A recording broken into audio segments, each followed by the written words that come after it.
देख रहे हैं सर्पगंधा है और इस पौधे के अंदर आपका मेडिसिनल गुण इसके जड़ का है और इसकी जड़ का मेडिसिनल गुण जब आता है जब ये पौधा आपका 2 साल का हो जाता है। इसको जब आप लगाएंगे 2 साल इसकी सेवा करेंगे, 2 साल सेवा करने के बाद इसकी जड़ में वो मेडिसिनल गुण आएगा।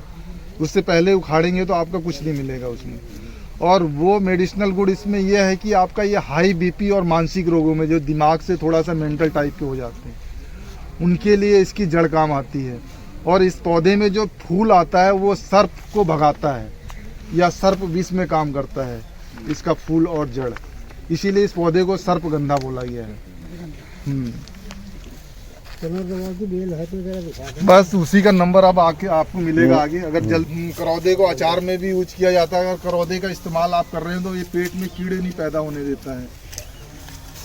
ये है आपका अमलतास का पौधा। अमलतास आपका इसमें लंबी लंबी फली निकलती है, जैसे काले वाले बंदर होते हैं ना उनकी लंबी पूंछ होती है।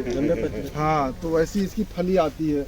लेकिन जो आप चमनप्राश वगैरह खाते हैं उस फली के अंदर का गूदा आप खाएंगे तो आप कहेंगे मैं चमनप्राश ही खा रहा हूँ। और वनप्राश आता है, चवन बूटियों में आपकी एक बूटी ये भी उसमें चमनप्राश में पड़ी होती है। ये आपका इलायची ग्रास, इसके पत्तों में आपकी इलायची की खुशबू आती है। इलायची तो लगती नहीं है यहाँ के क्लाइमेट में, लेकिन इसके पत्तों को चाय वगैरह में डाल के आप इलायची की खुशबू ले सकते हैं। ये आपका इंसुलिन का पौधा जो डायबिटीज में काम करता है। इंसुलिन को का टीका जो लगता है तो वैसे ये आपका अगर हम इस्तेमाल करते हैं तो ये इंसुलिन का काम करता है। तो इसको खा सकते हैं। इसके पत्तों को आप डायरेक्ट लेके चबा सकते हैं। आपका अपराजिता, अपराजिता इसकी बेल जैसे पौधा चलेगा, आप कहीं लगा दीजिए तो बेल जैसा चढ़ता चला जाएगा।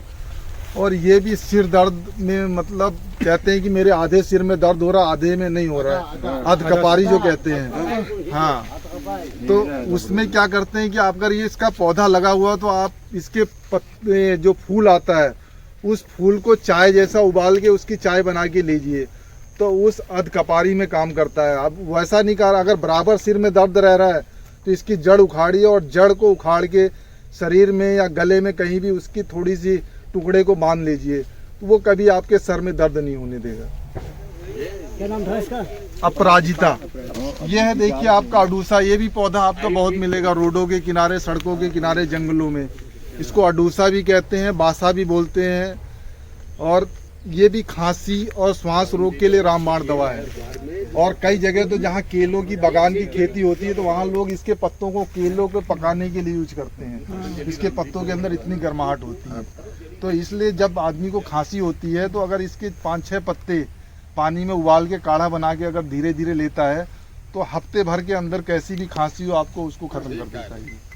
अडूसा का पौधा। अडूसा आपका इसका बड़ा पेड़ नहीं होता है, झाड़ीदार पौधा होता है। इसका बड़ा पेड़ नहीं होगा, कहीं भी दिखेगा तो आपका झाड़ीदार बहुत ज़्यादा आपका 5 फीट 4 फीट का पौधा होगा।